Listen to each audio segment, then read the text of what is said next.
नमस्कार साथियों, एक बार फिर से आप लोगों का आपके अपने इस YouTube चैनल में स्वागत है।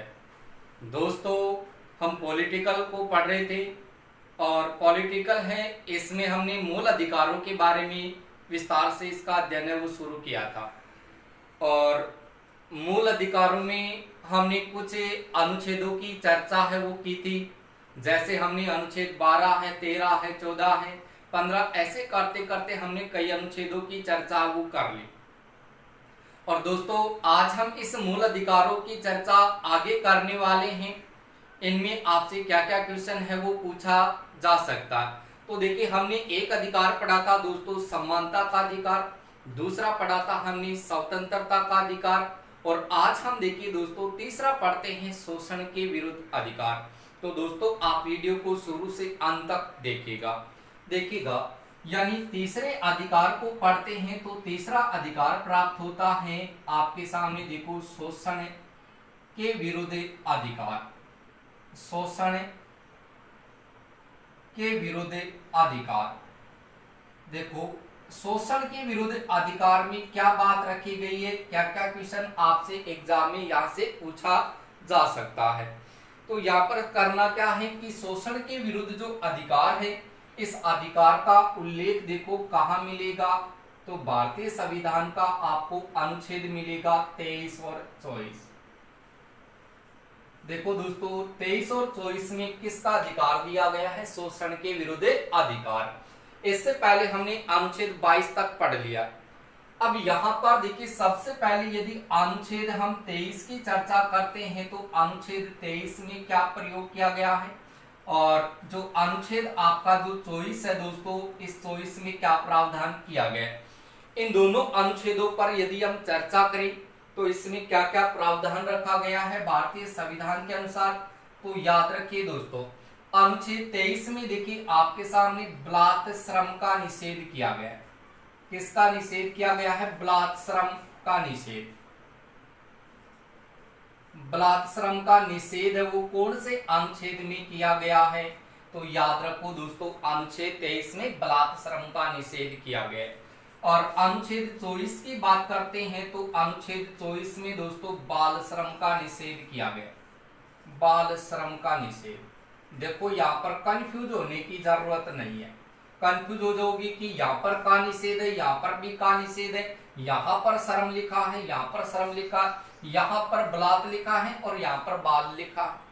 पहले बलात् लिखा है और उसके बाद में बाल लिखा है, तो यहाँ पर कंफ्यूज नहीं होना है। अनुच्छेद क्रम से रखो 23-24, 23-24, 23 में बलात् श्रम, 24 में बाल श्रम। पहले बलात् श्रम है, फिर आपका बाल श्रम है। यानी 23 में बलात् श्रम का निषेध किया गया है और बाल श्रम का निषेध वो अनुच्छेद 24 में किया गया है। इसमें तो क्या प्रावधान रख दिया कि कोई भी मनुष्य है, इस मनुष्य का क्रय विक्रय नहीं किया जाएगा। क्रय विक्रय नहीं किया जाएगा। क्रय विक्रय नहीं किया जाएगा। और अनुच्छेद 24 में प्रावधान रखा गया है कि 14 वर्ष की जो आयु के बच्चे हैं, 14 वर्ष की आयु के जो बच्चे हैं, देखिए 14 वर्ष की आयु के जो बच्चे हैं, उनसे नीचे की अगर स्थिति देखें, यानी 14 वर्ष से कम आयु के जितने भी बच्चे हैं, उन बच्चों को देखिए खतरनाक जगह पर, खतरनाक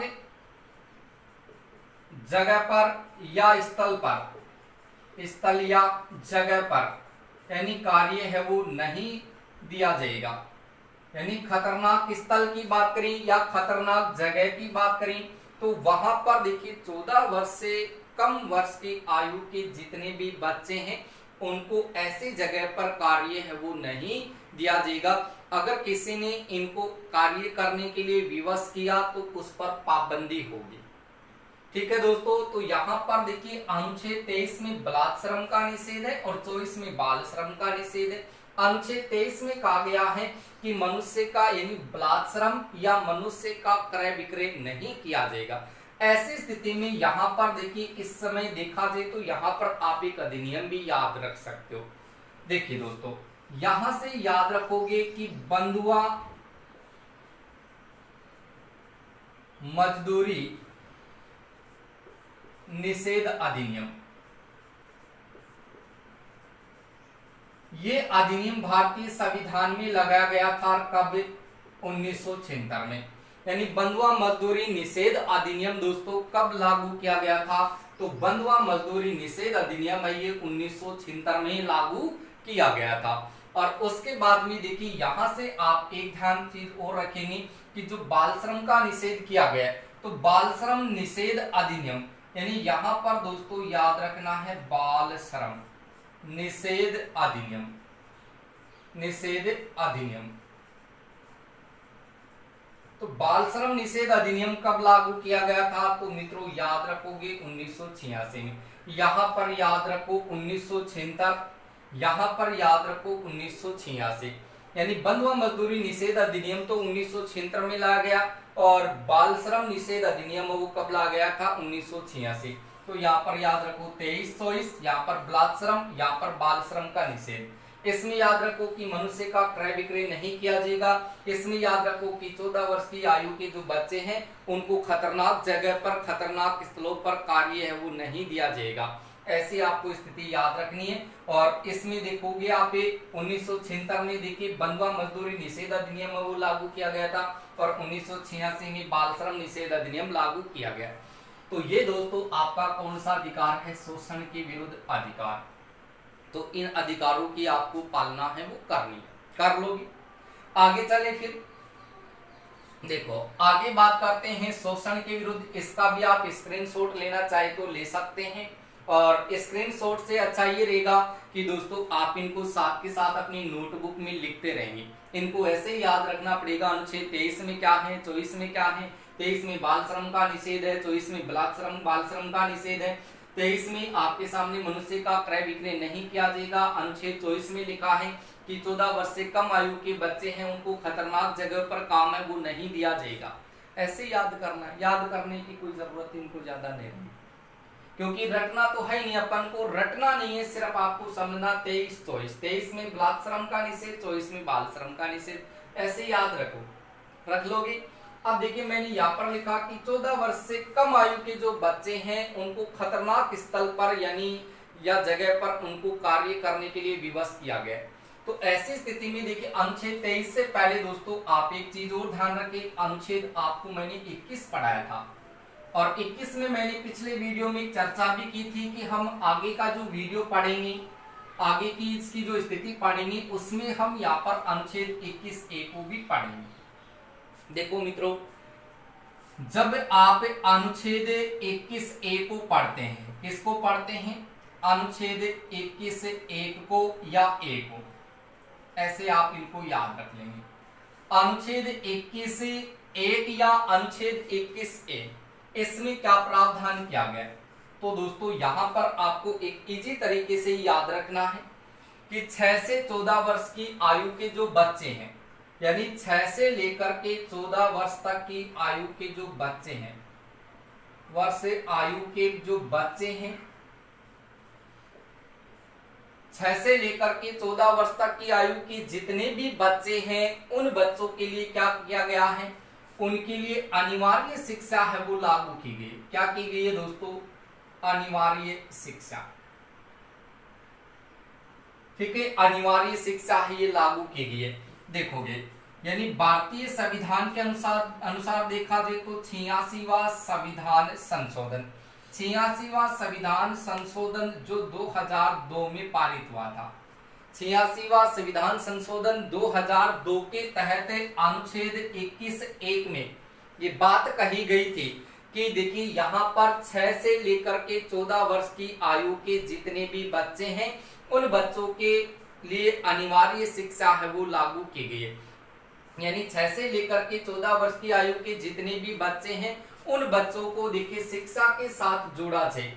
किसके साथ जोड़ा जाए? उनको शिक्षा के साथ जोड़ा जाए। तो यहाँ से अनिवार्य शिक्षा के लिए इन बच्चों को रखा गया है। तो यहाँ पर आपको ऐसे याद रखना कि भारतीय संविधान में 86वां संविधान संशोधन जो 2002 में लागू हुआ था, इसके तहत अनुच्छेद 21A जोड़ा गया था और उसमें ये बात कही गई थी कि 6 से लेकर के 14 वर्ष की आयु के जितने भी बच्चे हैं उन बच्चों के अभिभावकों को ये प्रेरित करना कि उनके बच्चों को शिक्षा से जोड़ा जाए। तो ऐसी स्थिति में उनके लिए अनिवार्य शिक्षा है वो लागू कर दी। यदि भारत की बात करें तो भारत में अनिवार्य शिक्षा लागू कब से की गई। दोस्तों यहाँ से क्वेश्चन कई बार पूछा गया है कि भारत में अनिवार्य शिक्षा है वो कब से लागू की गई थी। तो याद रखोगे 1 अप्रैल के दिन, 1 अप्रैल को, अप्रैल फुल, देखो 1 अप्रैल के दिन क्या मनाते हैं, अप्रैल फुल। तो 1 अप्रैल 2010 में, 1 अप्रैल 2010 में भारत में अनिवार्य शिक्षा है वो लागू की गई थी। दोस्तों ये क्वेश्चन आप एग्जाम की दृष्टि से इंपोर्टेंट रखोगे। 1 अप्रैल 2010 में भारत में अनिवार्य शिक्षा है वो लागू की गई थी। और 86वें संविधान संशोधन 2002 के तहत 6 से लेकर के 14 वर्ष की आयु के जितने भी बच्चे हैं उन बच्चों के अभिभावकों को ये प्रेरित करना कि उनके बच्चों को शिक्षा के क्षेत्र से जोड़ा जाए। कौन से अनुच्छेद में ये बात कह दी, अनुच्छेद 21(1) में या 21(a) में। क्लियर है इतनी बात। तो ये चीज भी आपको याद से ध्यान में रखनी है। उसके बाद में देखो तीसरा अधिकार आपका पूरा हुआ। उसके बाद में हम चौथे अधिकार को पढ़ने जा रहे हैं। देखिए दोस्तों चौथा अधिकार हमने कौन सा पढ़ा था, चौथा अधिकार कौन सा पढ़ा, याद है क्या आपके? चौथा अधिकार, देखिए चौथे अधिकार को पढ़ते हैं तो मित्रों आपका चौथा अधिकार है वो कौन सा है, तो याद रखेंगे धार्मिक स्वतंत्रता का अधिकार। धार्मिक स्वतंत्रता का अधिकार। धार्मिक स्वतंत्रता का जो अधिकार है इसमें क्या बात कही गई है, इसका उल्लेख भारतीय संविधान के कौन से अनुच्छेद में रखा गया है। तो यहां पर देखो इसकी चर्चा भी हम साथ के साथ कर लेते हैं। दोस्तों देखिए धार्मिक स्वतंत्रता, यहां से देखो मित्रों धार्मिक स्वतंत्रता का अधिकार जिसका उल्लेख है ये भारतीय संविधान के कौन से भाग में किया गया है। तो हमने अभी पढ़ा है अनुच्छेद 23 और 24 को पढ़ा, 23-24 को पढ़ा है शोषण के विरुद्ध अधिकार। तो यहां से आप भाग याद रखें, अनुच्छेद आपके सामने देखिए कौन से भाग में इसका उल्लेख मिलता है। तो भाग हम पढ़ रहे हैं कौन सा, 3। कौन सा भाग पढ़ रहे हैं, 3 पढ़ रहे हैं। और भाग 3 के कौन से अनुच्छेद में इसका प्रावधान किया गया है, तो याद रखेंगे 25 से लेकर के 28। दोस्तों याद रखें कि धार्मिक स्वतंत्रता का जो अधिकार है वो धार्मिक स्वतंत्रता का अधिकार भारतीय संविधान के भाग 3 में देखा जाए तो अनुच्छेद 25 से लेकर के 28 तक इनका उल्लेख है वो किया गया। अब 25 से 28 तक इनका उल्लेख तो कर दिया, लेकिन अनुच्छेद 25 में क्या प्रावधान रख दिया, 26 में क्या रख दिया, 27 में क्या रख दिया और 28 में क्या रख दिया। तो दोस्तों हम अनुच्छेद टू अनुच्छेद, पॉइंट टू पॉइंट इनकी हम चर्चा करेंगे। तो देखो सबसे पहले हम चर्चा करते हैं अनुच्छेद 25 की। देखो अनुच्छेद यदि 25 को पढ़ते हैं तो अनुच्छेद 25 में क्या प्रावधान कर दिया, पता है क्या अनुच्छेद 25 में? तो ध्यान रखो अनुच्छेद 25 में कहा गया है अंतःकरण की स्वतंत्रता। अंतःकरण, देखो अंतःकरण की स्वतंत्रता, अंतःकरण की स्वतंत्रता का उल्लेख भारतीय संविधान के कौन से अनुच्छेद में किया गया मित्रों, याद रखोगे अनुच्छेद 25 में। अनुच्छेद 25 में अंतःकरण की स्वतंत्रता है वो प्रदान की गई है। इसी अनुच्छेद 25 को हम पढ़ते हैं तो यहाँ पर सिखों को कर्पाण रखने का अधिकार दिया गया। क्या रखने का अधिकार दे दिया, कर्पाण रखने का अधिकार। दोस्तों याद रखोगे इसको, सिखों को कर्पाण रखने का अधिकार भारतीय संविधान के कौन से अनुच्छेद में दिया गया है, तो याद रखोगे अनुच्छेद 25 में। अनुच्छेद 25 में अंतःकरण की स्वतंत्रता है वो दी गई है। अंतःकरण की स्वतंत्रता का मतलब दोस्तों क्या होता है, तो याद रखेंगे यानी भारत के प्रत्येक नागरिक की बात करें, प्रत्येक नागरिक की बात करें तो नागरिक किसी भी धर्म को अपना सकता है, किसी भी धर्म को वो अपना सकता है, किसी भी धर्म की वो उपासना कर सकता है। दोस्तों याद रखेंगे कि राज्य है वो नागरिकों के साथ यानी किसी भी प्रकार का यानी धर्म से संबंधित वो अधिकार देखिए किस प्रकार से रखता है। तो यानी राज्य में किसी भी नागरिक है उस नागरिकों को किसी भी धर्म को अपनाने का अधिकार है, अपनी धर्म की उपासना यानी किसी भी धर्म की उपासना करने का उसे अधिकार है, और किसी भी धर्म का प्रचार प्रसार करने का अधिकार है वो दिया गया है उन अनुच्छेद में। तो याद रखोगा अनुच्छेद 25 में। अब यहाँ से मैंने कहा कि कई पर तो सीधा लिखा होता है कि भारतीय संविधान के कौन से अनुच्छेद में अंतःकरण की स्वतंत्रता दी गई है। अंतःकरण की स्वतंत्रता दी गई है अनुच्छेद 25 में।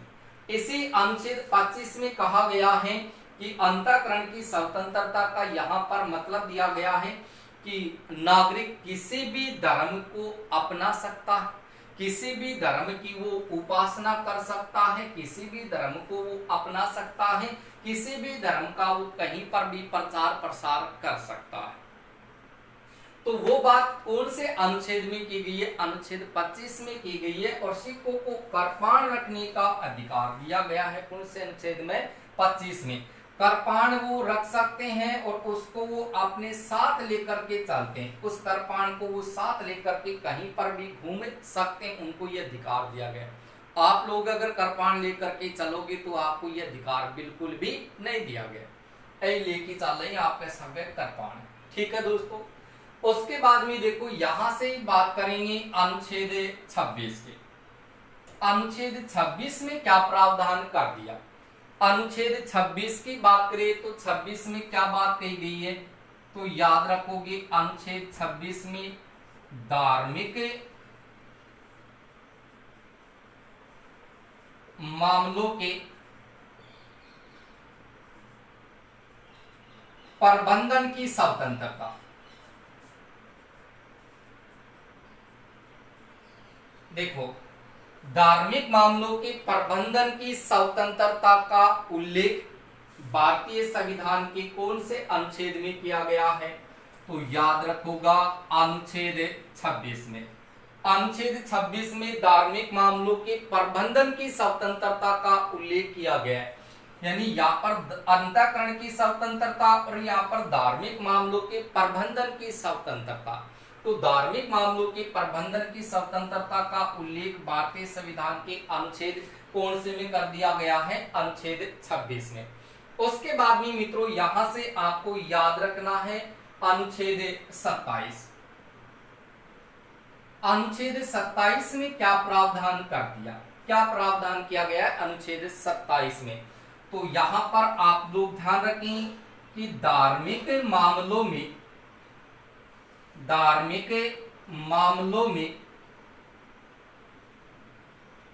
किया गया खर्च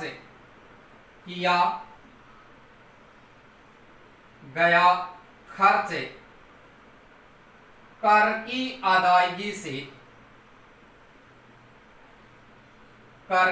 अदायगी से मुक्त रहेगा।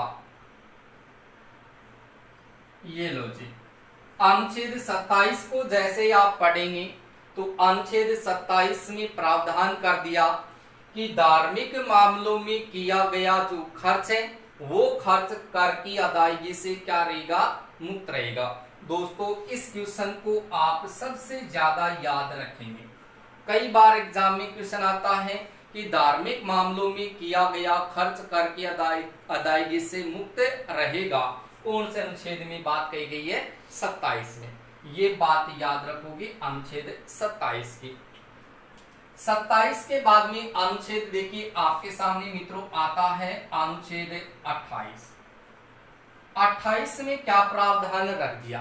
तो यहां पर मित्रों अनुच्छेद 28 कहता है कि जो भी आपके सामने राजकीय या गैर राजकीय जो शिक्षण संस्थाएं हैं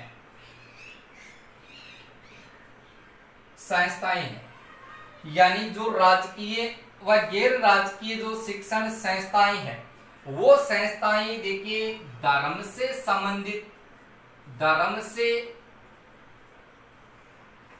संबंधित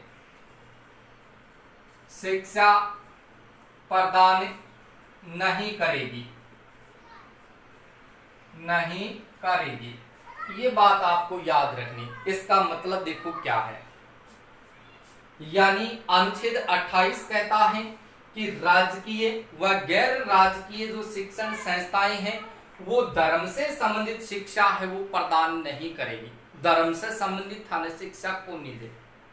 राजकीय और गैर राजकीय जो शिक्षण संस्थाएं हैं वो धर्म से संबंधित शिक्षा प्रदान नहीं करेगी। ये बात कौन से अनुच्छेद में कह दी? 28 में। तो हमने कौन सा अधिकार पढ़ा भाई? धार्मिक स्वतंत्रता का अधिकार। धार्मिक स्वतंत्रता का अधिकार का उल्लेख देखा जाए तो कौन से अनुच्छेद में? 25 से 28, 25, 26, 27 और 28, यानी 25 से 28 तक इनका उल्लेख कर दिया। 25 में दिमाग में ये रखनी है कि अंतःकरण की स्वतंत्रता, 25 में अंतःकरण की स्वतंत्रता, और अंतःकरण की स्वतंत्रता में याद रखो कि नागरिक किसी भी धर्म की उपासना कर सकता है, किसी भी धर्म को अपना सकता है, किसी भी धर्म का वो प्रचार प्रसार कर सकता। अति बात याद रखनी है कि मैं 25 में। और एक बात याद रखनी का सिखों को कृपाण रखने का अधिकार कौन सा अनुच्छेद में है? 25 में। 26 में याद रखो धार्मिक मामला ही, जितना भी धार्मिक मामला है भी धार्मिक मामला के प्रबंधन की स्वतंत्रता कौन सा अनुच्छेद में है? अनुच्छेद 26 में। 27 में के प्रावधान कर दियो। और देखो ये धार्मिक मामलों के प्रबंधन की स्वतंत्रता, 26 में धार्मिक मामलों के प्रबंधन की स्वतंत्रता। ये 26 और 27 आपस में देखो जुड़े हुए हैं। 27 में कहा गया कि धार्मिक मामलों में किया गया जो खर्च है वो कर की अदायगी से मुक्त होगा, और 26 में कह दिया धार्मिक मामलों के प्रबंधन की स्वतंत्रता। और यहाँ पर अनुच्छेद 28 की बात करें तो 28 में कह दिया कि राजकीय व गैर राजकीय शिक्षण संस्थाएं धर्म से संबंधित शिक्षा है वो प्रदान नहीं करेगी। बात क्लियर हुई? कौन से अधिकार की? धार्मिक स्वतंत्रता के अधिकार की। बात क्लियर? बोलो इसमें कोई दिक्कत है? इसका भी आप स्क्रीनशॉट लेना चाहे तो ले सकते हैं दोस्तों, क्योंकि ये अनुच्छेद आपको पॉइंट टू पॉइंट याद करने ही पड़ेंगे। तो आप इनको याद कीजिए और साथ के साथ अपनी नोटबुक में इनको आप लिख लीजिए। ठीक है दोस्तों, आगे देखिए 5वां अधिकार हम पढ़ने जा रहे हैं दोस्तों। 5वां अधिकार, 5वां अधिकार कौन सा भाई? पता है क्या? बोलो देखिए 5वां अधिकार कौन सा? कमेंट करके लिखो। 5वां अधिकार देखा जाए तो 5वां अधिकार आएगा दोस्तों आपके सामने शिक्षा व संस्कृति का अधिकार। 5वां अधिकार कौन सा अधिकार है? 5वां अधिकार। 5वें अधिकार की चर्चा करने वाले हैं तो 5वां अधिकार देखो आपके सामने कौन सा आएगा? शिक्षा व संस्कृति का अधिकार। देखो मित्रों, ये सारे के सारे मैंने अधिकार है वो आपको सूत्र के माध्यम से पिछले वीडियो में याद करवाए थे। इनकी पूरी स्थिति की हमने चर्चा की थी। याद करवाने का तरीका मैंने वहां पर बता दिया, तो बार बार याद करवाने से कोई फायदा नहीं है। बस आप एक बार उस चीज को याद कर लो, एक बार याद करो और लाइफ टाइम उसको याद रखो। एक बार इसको याद कर लो। तो शिक्षा व संस्कृति का अधिकार है, इनका जो उल्लेख हमारे पास होगा वो किस प्रकार से होगा? तो देखो, शिक्षा व संस्कृति का अधिकार है, इनका उल्लेख देखा जाए तो भारतीय संविधान के कौन से अनुच्छेद में रख दिया? तो हमने अभी पढ़ा है अनुच्छेद 25 से 28। 25 से 28 हमने पढ़ लिया, तो 28 के बाद में याद रखो 29 और एक संख्या और रख दो 30। अनुच्छेद 29 और 30 में प्रावधान किया गया किसका? शिक्षा व संस्कृति का अधिकार का। अब देखो, शिक्षा व संस्कृति, शिक्षा को भी आपने देखा है और संस्कृति को भी आपने देखा। शिक्षा और संस्कृति का अधिकार 29-30 में ये प्रावधान किया गया। इसमें क्या बात आती है? सबसे पहला देखो, अनुच्छेद 29 में क्या प्रावधान किया गया है और अनुच्छेद 30 में क्या प्रावधान किया गया? तो याद रखो, अनुच्छेद 29 में ये प्रावधान किया गया है कि जो भी आपके सामने नागरिक है, भारत का प्रत्येक जो नागरिक है, भारत का प्रत्येक नागरिक है, वो अपनी शिक्षा व संस्कृति का कहीं पर भी जाकर के वो उसका प्रचार प्रसार कर सकता है। क्या कर सकता है दोस्तों? प्रचार प्रसार कर सकता है। जैसे मान लीजिए आप भारत के प्रत्येक नागरिक की श्रेणी में आते हैं, आपको अनुच्छेद 29 में ये अधिकार मिला है कि आप अपनी शिक्षा का कहीं पर भी जाकर के प्रचार प्रसार कर सकते हैं, आप अपनी संस्कृति का कहीं पर भी प्रचार प्रसार कर सकते हैं। आपको खुली छूट है, जाओ आज ही तैयारी कर लो, अपनी शिक्षा का प्रचार प्रसार कहीं पर भी जाके कर सकते हो, अपनी संस्कृति का प्रचार प्रसार कहीं पर भी कर सकते हो। कौन सा अनुच्छेद के तहत? अनुच्छेद 29 के तहत। क्लियर हुई बात? उसके बाद में अनुच्छेद 30 क्या कहता है? 30 ये कहता है दोस्तों कि भारत का प्रत्येक नागरिक है, भारत का प्रत्येक नागरिक है, वो नागरिक अपनी शिक्षा व संस्कृति से संबंधित कोई भी अपनी शिक्षण संस्थान है वो चला सकता है। यानी कहने का मतलब ये हुआ दोस्तों कि भारत का प्रत्येक नागरिक है वो अपनी शिक्षा व संस्कृति से संबंधित कोई भी शिक्षण संस्थान है वो चला सकता है, खुद की वो शिक्षण संस्था चला सकता है। यानी आपने कोई भी शिक्षा ग्रहण कर रखी है, आपने कोई भी संस्कृति है वो सीख रखी है, तो उनके लिए आप कहीं पर भी अपनी खुद की शिक्षण संस्था है वो चला सकते हैं। खुद की शिक्षण संस्था चलाओगे। कौन से अनुच्छेद के तहत दोस्तों? अनुच्छेद 30 के तहत आप ये कार्य करोगे। बात क्लियर हुई? उसके बाद में देखिए यहाँ पर आपका जो अधिकार था, पांचवा अधिकार था शिक्षा व संस्कृति का अधिकार। और उसके बाद में मित्रों आता है आपका छठा अधिकार हमने कौन सा पढ़ा था? संपत्ति का अधिकार। कौन सा अधिकार है? संपत्ति का अधिकार। अब आप देखिए पीछे का वीडियो जब देखोगे तो आपकी ये चीज अपने आप क्लियर हो जाएगी। ये बात मैंने आपको कई बार बता दी है पीछे के वीडियो में कि संपत्ति का अधिकार है, इनका उल्लेख भारतीय संविधान के कौन से अनुच्छेद में किया गया मित्रों? तो याद रखोगे अनुच्छेद 31 में इसका प्रावधान कर दिया। भाई 30 तक तो हमने पढ़ ही लिया, 30 के बाद में अनुच्छेद कौन सा आ गया? 31 आ गया। तो 31 में प्रावधान क्या कर दिया? संपत्ति के अधिकार का। लेकिन संपत्ति के अधिकार को क्या कर दिया दोस्तों? हटा दिया। संपत्ति के अधिकार को क्या कर दिया? हटा दिया। हटाया कब? 44वां संविधान संशोधन है। 44वां संविधान संशोधन 1978 के तहत संपत्ति के अधिकार को क्या कर दिया? हटा दिया। यहां से इसको हटा दिया और साथ ही साथ संपत्ति की स्वतंत्रता है उसको भी अनुच्छेद 19(1) से मित्रों हटा दिया। और दोनों को हटाने के बाद उसको अनुच्छेद 300(a) में उसको कानूनी संरक्षण प्रदान करके उसको वहां पर रख दिया भाग 12 में। अनुच्छेद तो 300(a) है और भाग पूछे तो दोस्तों याद रखना है भाग 12 में इसका प्रावधान है वो वहां पर कर दिया। तो ये बात आपको संपत्ति के अधिकार से याद रखनी है। उसके बाद में आपका जो 7वां जो अधिकार आएगा दोस्तों वो आएगा संवैधानिक उपचारों का अधिकार। और इस अधिकार की चर्चा करने वाले हैं मित्रों अपने नेक्स्ट वीडियो में। तो नेक्स्ट वीडियो में हम चर्चा करेंगे संवैधानिक उपचारों के अधिकार की, जिसमें आपको क्या क्या याद करना है, क्या क्या वहां से क्वेश्चन पूछा जाता है, क्योंकि ये एक अनुच्छेद है जो इम्पोर्टेंट है, जो बार बार एग्जाम में क्वेश्चन के रूप में वहां से पूछा जाता है। तो बने रहिए दोस्तों आप इस चैनल पर, लगातार आपको ऐसे के ऐसे वीडियो है वो लगातार मिलते रहेंगे और कोशिश करेंगे कि अपन भी देखिए लाइव क्लास है उनकी शुरुआत जल्द से जल्द करें।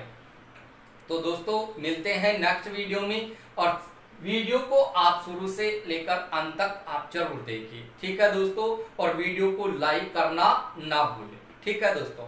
मिलते हैं नेक्स्ट वीडियो में।